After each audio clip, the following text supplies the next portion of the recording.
Welcome back, Fleur community. I hope you're all well and having an incredible day as always. Happy Monday.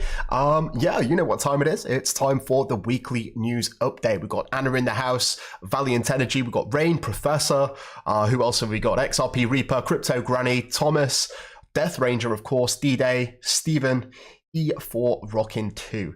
And yeah, I know you love the astronaut, the dancing astronaut, Anna. Yeah, it's time for the weekly news update. We're going to cover everything that's been happening on Songbird and the Flare network. Going to be sort of a quick rundown of everything that's going on. So let's jump in. We normally start this with the Flare metrics page and have a quick peek at the signal providers and who's sort of been performing the best this week so far anyway. So topping the charts, we have a Flare Beacon. Second place, we have FLR Labs, who have actually been accused of colluding, believe it or not. I guess we're just going to have to wait and see for the evidence of that. I have seen it. It's basically to do with some anomalies, but the signal provider group are going to sort of decide collectively if they believe that they're colluding and sort of assess the evidence there. In third place, we have FTSO London. In fourth place, we have FlareFi, and in fifth place, we have AFTSO. Honorable mention to FTSO AU, who is obviously a sponsor of the channel. They're basically donating funds to the Lucky Claw collection, and they have massively improved their algorithm recently. There's actually they broke into the 10th place pretty recently, earlier today, but it looks like they've since been boosted up to the 6th place. And there is going to be a Flare Community Coin airdrop coming for delegators to FTSO, and I'm going to release the details of that in just maybe in the next couple of days. Moving on, we're here on Sparkles, and this is, as I said before, currently the only NFT marketplace that is supporting the Flare network in addition to the Songbird network too, and I'm hoping that there are some more that come along in the near future. First place this week is the Fat Tigers, and they've had a massive boost in volume here. In the floor price. Someone's scooping them up over 1,128%, and I have a sneaking suspicion that this is because of the upcoming airdrop for the fat cat holders who are going to get fat kittens. So pretty interesting there. We've got Flare Apes in second place. In third place, we have S-Toads, Songbird City, and Luxury Lofts, aka the Holy Trinity. I think S-Toads project is doing pretty good. They just released their game a couple of weeks ago, which has proven to be very successful. And again, actually, you can see that there's some huge numbers here in terms of the percentage gain this week, 1,300% basically. Pretty crazy. And in sixth place, we have the Fat Leopards. Pretty interesting stuff, and I do like this this sort of statistics page, and you can actually, in fact, should we have a quick peek at the all-time records? So wow, the Fat Cats are topping the charts with 17 million, almost 18 million. The Fat Leopards second place, S-Toads in third place, Flare Apes in fourth, and Luxury Lofts in fifth. So it does look like the Fat Cats team and the S-Toads team are sort of dominating. They sort of have a lot of this volume for the all-time, I guess, statistics. So pretty interesting to see. But yeah, let's jump into some other stuff. So I'm sure everyone knows by now, it is time for the Flare drop. It's happening tomorrow, or, you know, D-Day, don't worry, it's happening today for you. We already know that. But yeah, it's coming, and I hope you guys are excited. This is another way to earn FLR rewards. A lot of people have been asking me, I see it on Twitter, you know, what happens if I'm holding on Coinbase, for example? Well, I'm not that sure. In fact, I don't believe Coinbase are supporting subsequent airdrops, just the initial 15%. You know, if you are wanting to participate in this network, you know, you need to hold it in your own wallet. It's absolutely recommended, and I can't stress this enough, right? If you hold your FLR, you are in complete control. You're not at the mercy of the exchanges, and even if they were supporting an airdrop, you're going to be missing out on delegation rewards. They're going to be taking a hefty cut, and you're also sort of not guaranteed to have or sort of receive the FLR immediately, right? Whereas if you've got it in your own wallet, you can claim as soon as you like, and there are no limitations. You are in complete control, providing you can keep your secret phrase secret. So, moving on here, this is what I was talking about earlier, or partially what I was talking about earlier. The FTSO management group has voted in favor of chilling a signal provider on Songbird, and this was actually relating to Love FTSO. And using the provider address, well, that's that one, Love FTSO. For two reward epochs, sorry. So for 2 weeks, they're going to be chilled. This chill has been actioned and is effective as of 11th of May, 2023. So 4 days ago. Anyone delegating to this provider should consider making changes to their selected providers. Additional information on the group's decision can be viewed in the group forum. And this is really interesting to watch, to sort of see the discussion in real time. You can see here, here's another, I guess, what is it? Like a proposal, I guess. Suspected collusion between FLR Labs and FTSO. And it's basically a way where people or the signal providers can sort of bring evidence forward, and they can collectively decide between them if they want to, sort of chill them. And that basically means stopping them from providing signals. And if we can sort of see these anomalies here, where these two signal providers have very strange consistencies in their anomalies, right? So maybe they're getting the data from the same exchange, or maybe they're using a similar algorithm. And that's what these discussions are about. They're about sort of creating a discourse where all of the signal providers can collectively decide if they think a particular signal provider is colluding. Now, this is just a temporary measure for now. I think it is going to be replaced by slashing once that comes into effect, but we're going to get more details on that as and when it becomes available. This is something that I thought was important to mention. If you were previously delegated to Love FTSO, a proven colluder, you may want to share your love with, that was a pun intended by the way, with a signal provider that is adding value to the Songbird and Flare network and not extracting it. There's a lot of sort of developers, or maybe one developer, who was sort of selling their algorithm. That's what Love FTSO was chilled for, right? And unfortunately, they was known to sort of approach these other signal providers and say, look, I can boost your algorithm, I can get you into the top 10, the top 5, whatever it may be, but in exchange for my algorithm, I want to have 50% of your earnings. And that was their strategy. And unfortunately, a lot of signal providers were corrupted in this, and they took the bait. And unfortunately, it does compromise the FTSO system. But rest assured, it takes an extreme amount of collusion to be able to make some significant risks to the system. It's still the most accurate and decentralized oracle within the crypto space. While we're here, actually, let's have a quick peek at flaredashboard.io.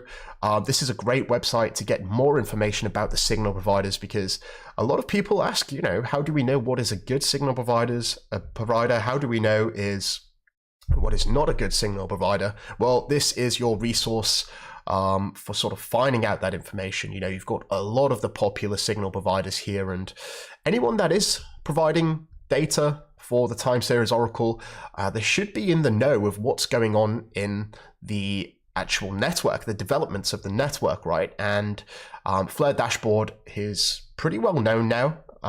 So any signal provider that doesn't really know about this and have not chosen to submit their data, it sort of raises some questions for me. But you can see a list of all of them here. There are quite a lot.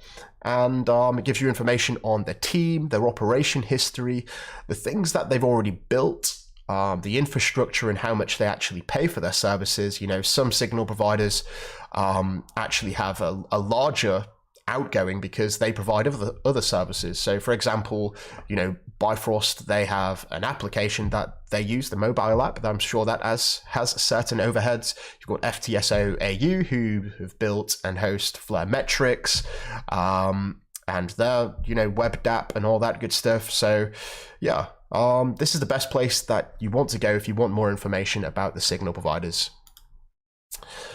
Flare have partnered with Rationarium.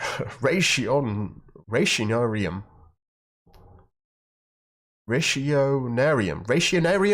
don't know if I'm saying that right, but that's who they've partnered with, and they're provider of the world's first full stack cloud enterprise solution for Web3. The deal will see Flare utilize Rationarium's I don't know, solution for managing grants, accounting and finance, tax, human resources, and more. So I guess that's good for the Flare team, sort of streamlining their procedure. So that's who they've partnered with this week. If you didn't know about Flare.space, definitely check them out. They're building some really insightful tools for those who are interacting with the Flare network. Here's one of them, which I found pretty interesting. I gave it a little test out myself, and this is the Wallet Explorer, where you can type in an address and see where the funds are moving from that particular address. Gives you sort of like a spider diagram, maybe? Is that what you call it? But it's interesting nonetheless. You know, looking at the blockchain data on something like the Flare Explorer can be a little bit overwhelming, but, you know, Flare.space, they're doing a great job in sort of making this a little bit easier to digest visually. And this isn't their only app. You know, they've got a few different apps. One of them is the sort of estimator, let's say, or like a projector on how much FLR you can expect from the upcoming Flare drops. Here we go, that's what it looks like. The distribution simulator, that's what I was looking for. So you can go to this website, you can connect to your wallet and see how much they're estimating you can expect to receive. Now, something important to note is there is no set figure on how much you're going to get until after you know how much you're going to get, because, you know, there is a certain amount that is always distributed each and every month. That's a fixed amount, but the amount that you receive per FLR that you hold really depends on a number of different factors, and one of them is how much WFLR is, or how much FLR is wrapped, and that's during these 3 random snapshots that happen over the course of the prior 21 days, I think, of the actual airdrop, and that's not known because it's random. It's not known until after that occurs. So yeah, something to just take note of there. Moving on, we have the first thing in the Flare community store. Here's Hugo Philion. This is the Hugo Philion NFT, sort of being able to be bought with exclusively Flare community coin. So I've been busy with the website recently, and also introducing the governance, or opening up the governance portal, which I created for any ERC 721 collection on the Flare network. So if you are holding an NFT that is an ERC 721, which means that they're basically all individual, if you want to have your say as a holder, then reach out to them, because I can certainly facilitate that with the website that I've been working on. This is just for the Lucky Claw collection, but it will be something similar to this, where you connect your wallet and you sort of have your say, you know, dependent on how many NFTs you hold. And I think this is quite an interesting concept because it puts the power back in the hands of the actual holders. I think it's quite liberating for a holder to have some sort of say on how the collection is run, and that's why I introduced it. That's why I built this specifically for the Lucky Claw collection, but now I'm sort of abstracting it and making it available for anyone that wants to use it. So yeah, here we have Enosis, formerly FLR Finance. You guys know the deal by now. The bridge limit for today has been met, and we have officially bridged over 1 million XDC to the Songbird network. So if you didn't know, Enosis have brought the first bridge from XDC to Songbird, and this is actually quite significant because it's the first time that value is being able to be sort of brought over to the Songbird network. And this is just the first asset that they are integrating, and I believe the next one may be Ethereum. But it's going to be interesting because from what I hear, the XDC community don't really have that much going on in terms of DeFi. And, you know, I'm quite a big fan of Enosis. They have some really you know, they have a great UI, user interface, right? It's working as expected. It works pretty much flawlessly from my perspective, at least. And this is a way where XDC users can finally join the network and see what Songbird is all about. The limits were 25,000 per day in week 1. The second week, which is the week that's just passed, it was 125,000, and now I believe it's 250,000 250,000 XDC per day. So obviously, if you struggle to get in on week 1 and you have some XDC that you want to bridge, you're going to have a lot more luck moving forward in this week and the subsequent weeks. And in fact, I'm probably going to be creating a tutorial on how you can do this. I was personally waiting for the threshold to increase so that I could create a video without having to rush, because these limits do actually get maxed out pretty fast. So stay tuned for that. Here's a message from Banik, CEO of Enosis. They've been really busy, you know, their team has expanded rapidly and they're working on all kinds of stuff, and we're very fortunate to be blessed by Thanasimos, who regularly joins us on Thursdays for the community chinwag over in the Flare community Discord, and we sort of talk about all of this stuff. So let me just reel off some of the things here that that they've been working on over the past couple of weeks. The Enosis bridge has successfully reached week 3, and as I said before, the rollout, or the bridge limit, sorry, is now 250,000 XDC per day. They've worked on the smart contracts repositories, basically where you can view them, and it's going to be released for public review. And in fact, I believe they introduced a bug bounty program. So if you are a developer and you want to check that out, you can get rewarded if you see any vulnerabilities within their smart contracts. What else have we got here? Yes, Enosis Bridge Validator node changes needed for the launch between the Ethereum testnet and Coston are near completion. They've got the Enosis protocol, which is ready to be deployed on Ethereum mainnet. That's pretty interesting. You know, we know that Enosis was never intended to just be on Songbird. It's going to be a multi-chain or omni-chain platform. Single-sided staking tool final audit has been completed, and we did sort of hear something similar to this with XRP as well. So they had the same vision. It looks like the final audit has been completed, so this is something that's been in the works for quite some time. The Gateway of Destiny event has been announced. I'm going to talk about that next. Smart contracts, yeah. Oh, they've been very busy. SFIN's now monitored on CoinMarketCap. XFi is being updated on CoinMarketCap. These two assets, I think, are going to be pretty special with the APY cloud, and I may have to make a dedicated video because it's one of the most exciting things that I think's coming to Songbird and eventually the Flare network too. Right, the Gateway of Destiny. Let's have a quick peek at that because yeah, here we go. Here's something that I wanted to talk about. So this is basically like a sort of Raffle event, and it's going to have multiple tiers. It's going to be different from the standard Raffle that we saw with the Enosis protocol it's going to have a lot of different things. Gold bars included, MacBook Airs, some merch, some swag, you know, all that good stuff. And you can sort of see them flickering here. And I wanted to just pause. You see this here? I paused it perfectly. That was well timed. So this thing here, it looks like a, I don't know, whoops-a-daisy, like an obelisk or a, I don't know what it is, but this is actually solid gold, right? And yeah. That looks pretty hefty to me, right? They do have smaller gold bars. I can't remember how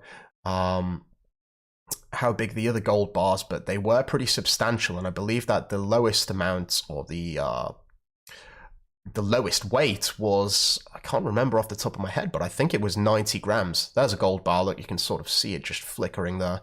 Yeah, I believe it was 90 grams, which is somewhere close to 3 ounces, which is pretty crazy. Yeah, that's right. To be frank, I did say gold bars. This thing here, we found out from Thanasimos that this thing, that thing is actually gold. And these little things here, I believe, are black diamonds. So really hefty prizes. And like I said, this is going to be a tiered system that we've not seen before. So certain thresholds will have to be met before these prizes actually become available. Still, I'm pretty excited because the Canary dollars that are sort of raised within this event is going to be used to pay off the bad debt in the Flare Loans platform. So it's sort of a win-win, you know. I'm interested to see how this goes. I'm going to be buying some Quarkbox NFTs, and we'll see what happens. Something else that I thought was worth mentioning, the DeLorean NFT. So if you are holding a DeLorean NFT, I know a lot of people have had this for quite some time and sort of it's been a bit quiet, not much going on with it. Well, this finally has some sort of utility, and that is that you get a 5% discount when, or if you choose to buy some Quarkbox NFT. So I thought that was worth a mention. And if you do have it on Ethereum still, be sure to bridge that over to the Songbird network as and when you see fit. Almost wrapping up here. Cool Wallet is saying that you can wrap Flare with Cool Wallet via Wallet Connect. So that's pretty good. I love to see support from various wallet applications. The more the merrier as far as I'm concerned. Just one quick heads up before we jump into, I'll call it a day and jump into the Patreon chat. You know, the upcoming Flare drop, which is happening tomorrow, also means that we're close to the next Lucky Claw draw. We got physicals, that's physical Flare Community Poker Deck. I'm sure you've seen it on Thursdays. Numerous NFTs, not just one. We've got a few NFTs to give away. A Decent wallet, that's a biometric hardware wallet, and Decent are a sponsor of the channel. In fact, they've given us 12 to give away over the course of the next 3 years for Lucky Claw holders. And of course, the main prize jackpot, 50,000 FLR, going to one Lucky Claw holder. Now, each and every month, I've reserved enough Lucky Claw NFTs to give away to a Patreon member of the Legend tier. I'm going to be sort of taking a snapshot tomorrow. So if you do want to have a chance of winning a Lucky Claw NFT tonight, maybe, or tomorrow is going to be your last chance. And yeah, we got a lot of things that's going on behind the scenes. This is the Flare Community website, theflarecommunity.com. We obviously had the Flare Community coin, which got released. We've got the store where you can buy NFTs. We've got the governance app. And very soon I'm going to be working on this functionality. I'm just working on the smart contracts right now. So many ideas coming up. But you're just going to have to stay tuned for that. If you do want to get a bit of an inside scoop, you can come over to the Discord, and if you are holding a Lucky Claw NFT, you can go to the NFT verification and get a bit of the inside scoop, to be fair. That's pretty much the news for this week. If you are a Patreon member, come over to the Patreon call. That's where we'll be going for a good old chinwag for the next hour and a half or so. But with that said, you know, hope you have a great week. It is Monday, but we got a full week to look forward to, and it looks like the news really is heating up. And yeah, it's been a pleasure. So thank you all so much for watching. Please don't forget to like and subscribe if you haven't already. Have a great week, and until next time, I'm out. flipped off.